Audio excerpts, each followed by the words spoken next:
Hey guys, welcome to this preview of Pool A in the World Cup. I'm not going to make these too long, but these will just give you an insight onto the different pools and how difficult they are. Of course, the Pool A and Pool B are the half of death, as it's called. Pool B really being the pool of death in the World Cup, but Pool A just as tough. We've got world number 3 and world number 4, France and New Zealand, and a couple of the other teams as well. And so we'll quickly go through the teams in the group. It's of course France, New Zealand, Italy, Uruguay, and Namibia.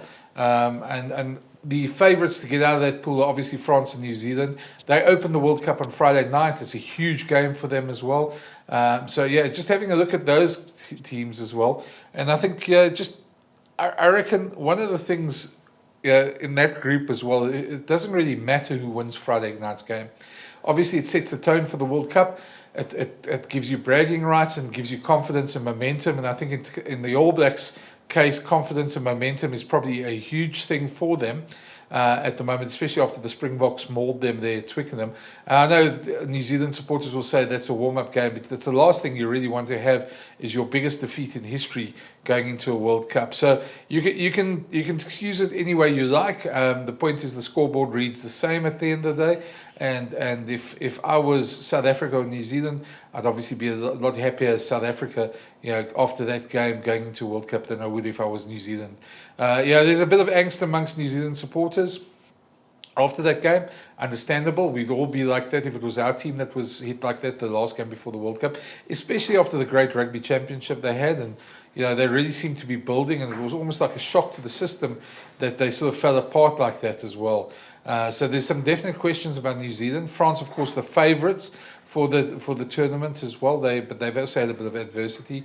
They've had a bunch of injuries. Lost Romain Intermac, Paul Willemse, Cyril Bailly, excuse the pronunciation, and Jonathan Dante. Although it seems Dante might be ready for Friday night's game, I think the bigger thing is if a player's not ready for the opening game, you need him to be his fitness for the rest of the tournament. So I expect him to play a big part, and he is a big part of France's attack as well. They've had some questions there. Plus, they've had the obvious scandal of picking convicted racist Bastien Chaleroux, and obviously the sideshow that's gone around that and all the public attention and focus on him. It's been a tough 2 days there in France for their team. All the focus has been on all the wrong things.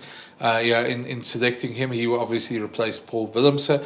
So they've got a bit over their heads as well. And you know what? To be very honest with you, I watched in 2007 how that squad imploded under the pressure of the French public, and there's a worry for me that they're going to do the same here. This is obviously a much better squad. They've got much better players, and they've got a lot of momentum coming into this tournament. They've also beaten everybody at home in the last 2 years as well, so they've got that on their side as well. But World Cup's a strange thing. Strange things happen, and and a lot of it is tough on a team, especially for the host nation. The pressure is much more than any other country, although everybody's got their own sort of pressure going into a World Cup. I just think there's a lot more than I think France will only realise as they go into this game. If they lose on Friday night to the All Blacks, it could be a very, very tough road ahead for them. But look, the pool is easy enough that they can gain momentum for the rest of the pool as well. But that very much Friday night sets the tone and will give an indication to the other teams and to the teams in Pool B who will probably jockey and could actually sort of, I'm trying to think of the word, maybe manipulate a little bit of the pool to get themselves a better opponent. Those teams will know who they want to face.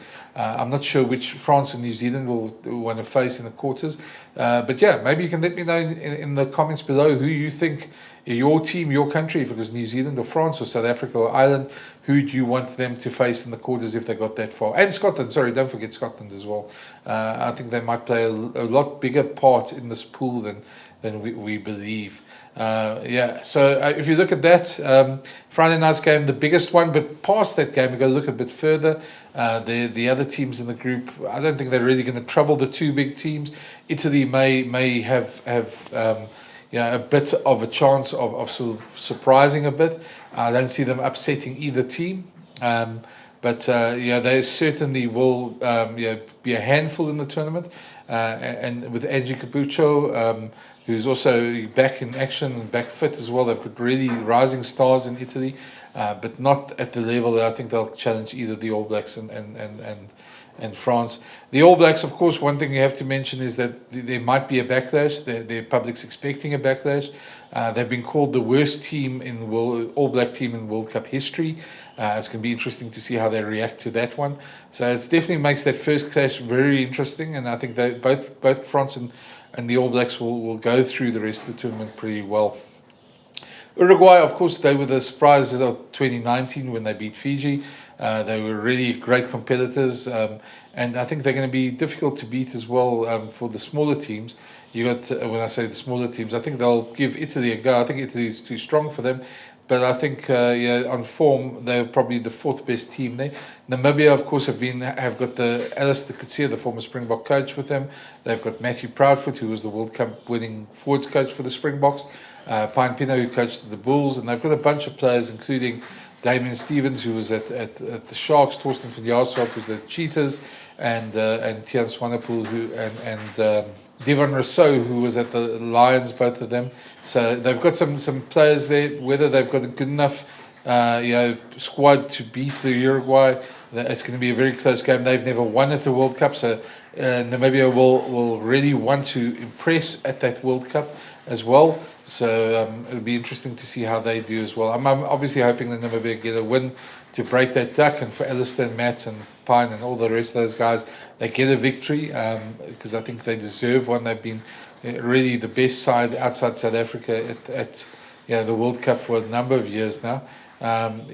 Qualifying a number of times for the World Cup, but just don't seem to have the depth in players. But so hopefully they can beat Uruguay. That would be my wish. I think Uruguay that's going to be a very interesting game to watch, at least as a neutral. But I think Namibia I would hope is going to get their first win. Okay, so that's basically Pool A. My picks to obviously, and I think it's quite easy picks in New Zealand and France, but in what order?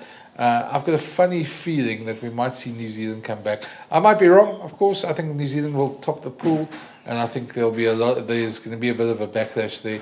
But there's going to be a lot of riding on that. Either of those two teams could probably still win the World Cup as well, although the road is tough from there on.